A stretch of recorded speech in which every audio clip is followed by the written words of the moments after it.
So you're interested in going to school abroad and you're considering taking student loans. See, that sounds real good, but wait, before you go ahead, let me tell you how taking student loans impact your visa application. Let's jump right into it.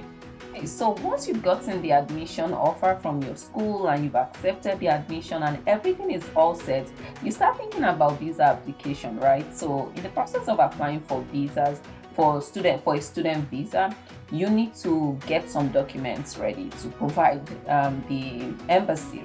And so one of those documents, some of those documents are like your passport, your proof of funds, your admission letter, just things like that, right? Those are the regular documents that you need to apply for a visa. Now, where the loans come in or how loans impact all of these is when we talk about the proof of funds, which is such an important thing for both the consulate or the embassy you're applying to, and also your school. Your school wants to know how you will fund your education. The embassy also wants to know how you fund your education. So that's where the student loans come in. So if you're not taking student loans, you still need to show proof of funds, like proof of how you fund your education, whether that's through scholarships you've gotten from the school or some other organization, whether that's through sponsorship letters, which I've talked about on this channel, whether that's your own savings. You just still need to show proof. But what is different when you take student loans is that the kind of proof of funds you will show will be slightly different. So let's go right in. So the typical process when you want to fund your education with student loans is, first, you need to go to the student loan provider's website and check that the school you're applying to is actually listed as one of the schools that they work with. Basically, you need to first confirm that whatever school you're interested in and whatever program you're interested in is listed as one of the programs that the student loan provider actually works with. So let me give you an example here. If you're interested in Prodigy Finance, which is one of the biggest options for international students, so if you're interested in Prodigy Finance, before you even apply to any school, you should actually check that the school you're applying to and the specific program you're applying to is on the list of programs that Prodigy Finance sponsors or sponsors students for. So if you're interested in Prodigy, I have a link in the description box that just takes you to their site and you can see that list. It's everywhere. Please don't skip this step, because if your school and your program isn't on that list, there is no way that loan provider is going to offer you student loans. So that is the first step you need to take. That's the first thing that happens. Now, when you're done with checking and your school is on that list, your program is on that list, great. Second thing you need to do is now you need to apply to the school and get the offer of admission, right? So the school offers you admission to the program and you accept. So you apply, they offer you admission, you accept. Now we need to get to the visa stage. After you've accepted the offer of admission, before we even get to applying for a visa, the school will likely ask you, how will you fund your education? What is your plan? Say the total cost of attendance for the 2 years you're in that school or for the 3 years is, say, $50,000. The school wants to see evidence of how you will pay the entire $50,000, not a dollar less, okay? They want to see how you pay for everything. Now, the school is going to ask you, provide us documentation of how you pay. If you've already gotten scholarships and the scholarships are from the school, say you got a $30,000 scholarship, the school wants to see evidence of how you will pay the balance $20,000. So you need to provide that, and that's where the student loans come in. Okay, now that you have the admission and you've accepted the offer, the school wants proof of how you will pay, typically what we call the proof of funds, right? And so this should show whatever you're providing for your proof of funds must show that you have at least 100% of your total cost of attendance. Now that is great. What you need to do if you're taking student loans. As part of the process of taking student loans, the loan provider being granted the loans, and once you've accepted the terms of that loan, they provide you some evidence that they will be providing funding, basically some proof of how they will fund and how much they will fund. So let's say we are using the $50,000 example. That's how much your total cost of attendance is.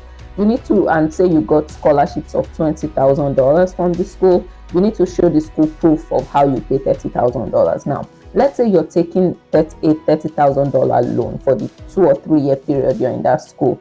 The loan provider is going to provide you like a proof of a document that basically shows they will be providing $30,000 for your education.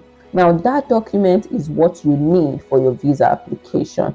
So if you're interested in, say, going to the United States, the US, as part of the US student visa application process, you need a document called the I-20, and it is the school that issues you the I-20. And before any school in the US can issue the I-20, you must have shown them proof that you can pay all your tuition and living expenses. That means you need to show the school this letter from the loan provider before the school can issue you the I-20, which you need to apply for your student visa. Now, if you're not applying to the US, even for Canada and for, say, the UK, when you're applying for the student visa, one of the documents they require that you submit is the proof of funds. And when you're submitting this, you still need that document from the loan provider. Now, for the US, you do a visa interview. Once you're applying and once you're going for that interview, you should still go with that document that the loan provider gave to you. That's always helpful. Now, one thing is you have to be consistent. If you've told the school this is how you will fund your education, it's the same thing you need to use for your visa application. Don't tell the school I'm going to be sponsored by my uncle, and then you go show the embassy documents from a loan provider. That's a problem, and it may impact whether or not you get the student visa. So please don't make that mistake. Now, if you're interested in Canada or the UK, there's typically no interview for these student visas, but they require that you submit an online application and then you upload certain documents, or you send it to their to their office, and one of the documents they need you to submit will be the proof of funds, and that will typically be the evidence or the proof that the loan provider has given to you. So, all of that said, if you're taking student loans, it should not impact your visa application, except for that part where you have to show proof of funds. And provided you got that letter, like that evidence letter that the loan provider will be providing this specific amount for your education, provided you have that letter, you should have no problem. Just go through the visa application process like a regular person who is applying to for the same student visa and doesn't have loans. So just make sure you have that letter, and that's what you will use to get your visa. It will basically help you prove that you have the funds to support yourself as a student. So let me answer some of the questions that I've gotten about this whole taking student loans and getting student visas. So let's answer some of those questions. The first one, or probably the most popular one, is, will my visa application be denied because I'm funding my education with loans or through loans? And the answer to that is typically no.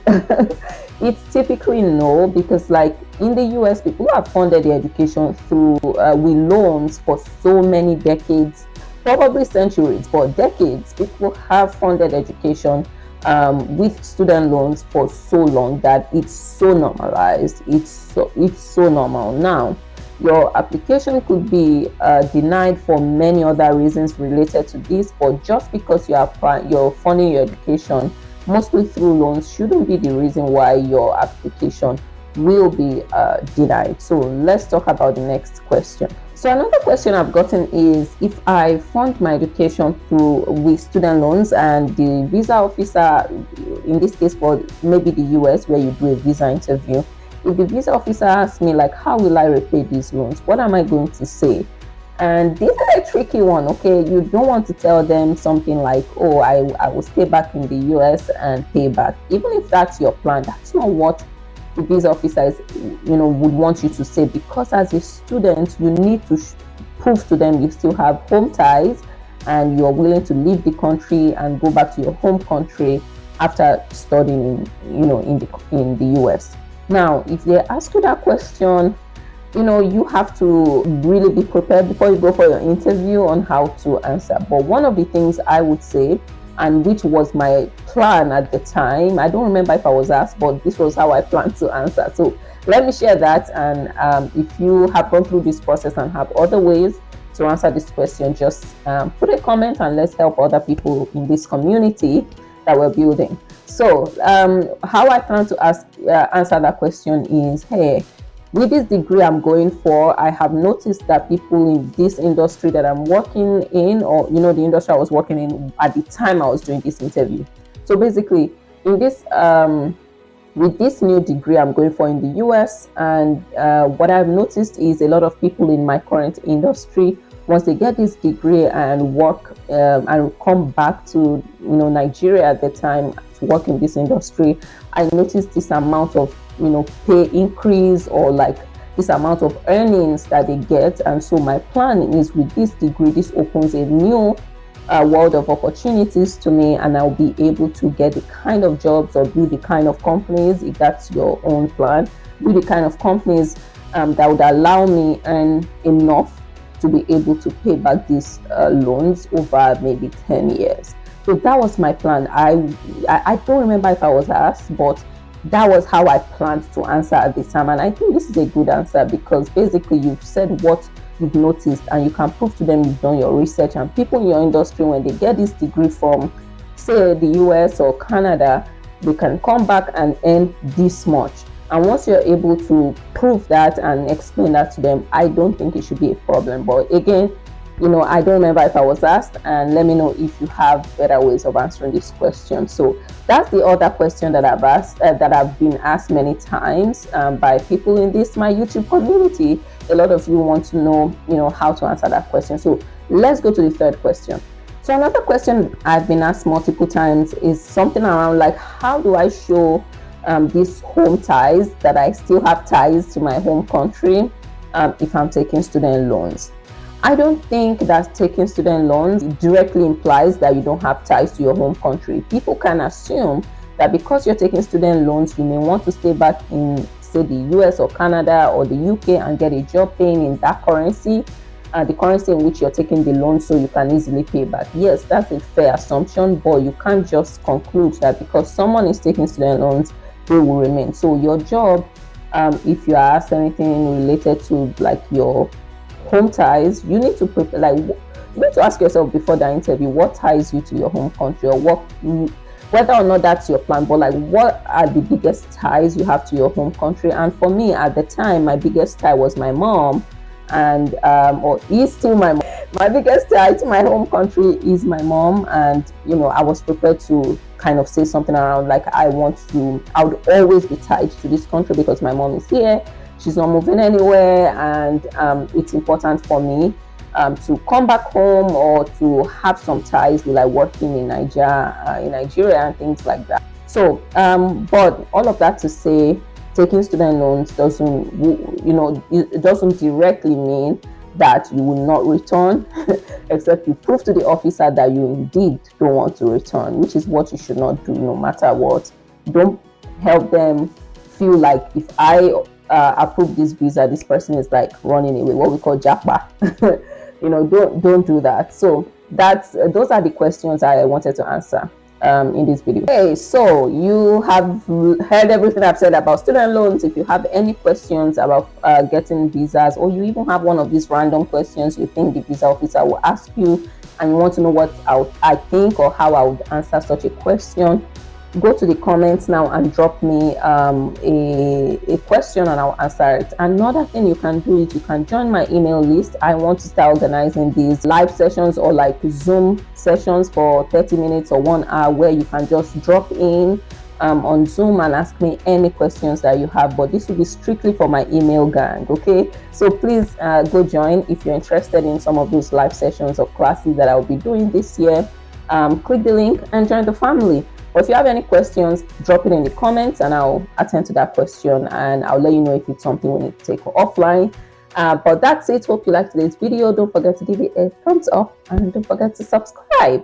All right, I'll see you in my next video.